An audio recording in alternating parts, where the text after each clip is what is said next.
लामो कपाल काट्दै हुनुहुन्छ। हेर्नुहोस् है त, अहिले पछि देखाउँछु म। उहाँको कपाल चाहिँ यत्रो छ होइन, अहिले काटेपछि चाहिँ कत्रो हुन्छ हेरौँ। A few moments later.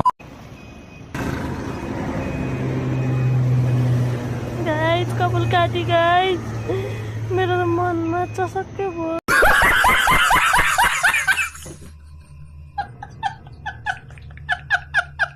आफ्नो लामो कपाल नभएर होला है, साह्रै माया लाग्छ। के गर्नु, उहाँलाई माया लागेन छ। ओ माई गॉड, पछाडि खै। ओ माई गॉड, ल Oh my god! Wow! Final look चाहिँ यस्तो भएको छ होइन।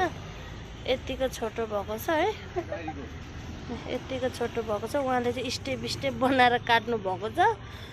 मलाई चाहिँ थाहा भएर यो कट के हो है। ल यस्तो भएको छ है।